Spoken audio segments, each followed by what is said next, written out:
Vidal, on voit bien que la toxicologie des médicaments se porte généralement sur le foie. C'est-à-dire que c'est le premier organe qui trinque. Voilà. Et donc, dans ce 4e point que je donne sur 5, c'est vous dire simplement, mesdames et messieurs, que quand vous prenez un médicament, évidemment, il est important que vous compreniez que si ce médicament est pris à jeun, le foie va prendre ça de plein fouet.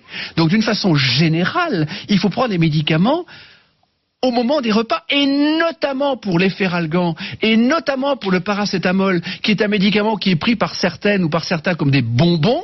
Eh bien, le paracétamol, mesdames et messieurs, peut vous provoquer une insuffisance hépatique foudroyante, définitive, qui va nécessiter une greffe de foie. Donc, le paracétamol, c'est jamais entre les repas, c'est obligatoirement pendant les repas. D'accord. C'est une faute majeure des médecins. Oui, mais quand on a mal à la tête. Eh bien, on mange avec. On prend le paracétamol et en même temps, on mange. Oui, mais si vous dites qu'il ne faut pas manger entre les repas. Si on a mal à la tête entre les repas, qu'est-ce qu'on fait ? On mange une pomme, on mange un yaourt, on mange un fromage blanc.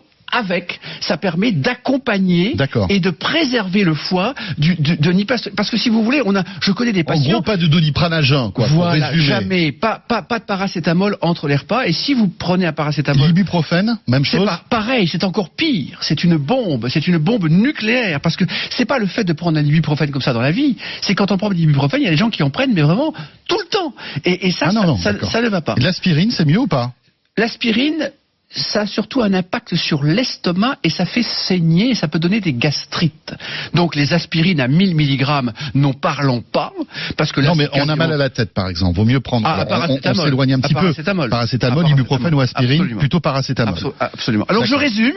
Évidemment, boire de l'eau. Évidemment, laisser reposer le foie entre les repas. Évidemment, diminuer les sucres trop rapides et plutôt que du riz, prendre des pâtes, par exemple. Plutôt que du pain blanc sans aucune qualité, prendre du pain complet. C'est évidemment du gras, c'est de l'huile d'olive, c'est du poisson, c'est éviter un excès de fromage ou un excès de beurre, mais tout en mangeant du fromage et du beurre. C'est évidemment, comme je vous le dis, ne pas prendre trop de médicaments, car au-delà de 4 médicaments, les transporteurs sanguins, dont le foie est un activateur, ne peut plus transporter les médicaments. Donc, sur 10 médicaments, le foie va en transporter que 4. Donc, de toute façon, il y a déjà 6 médicaments à jeter. Et le foie doit les métaboliser pour les ramener au rein. Et quand un foie ne fonctionne pas, c'est une insuffisance rénale.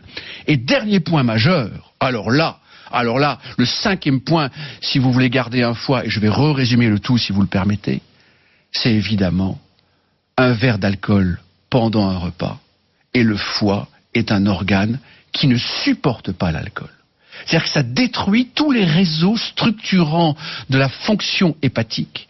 Et évidemment, quand les réseaux L'alcool est l'ennemi du foie. Ah, c'est le premier ennemi du foie. Le deuxième ennemi du foie, et là je vais le dire maintenant, c'est l'hyperstress, c'est la fatigue, et j'en parlerai pas aujourd'hui, j'en parlerai dans une prochaine émission sur le stress, mais concrètement, l'alcool plus le stress, plus le tabac, plus manger entre les repas, fait que le foie ne va pas résister un siècle. C'est-à-dire qu'un foie, c'est fait pour un humain qui peut vivre 3 siècles, sans aucun problème.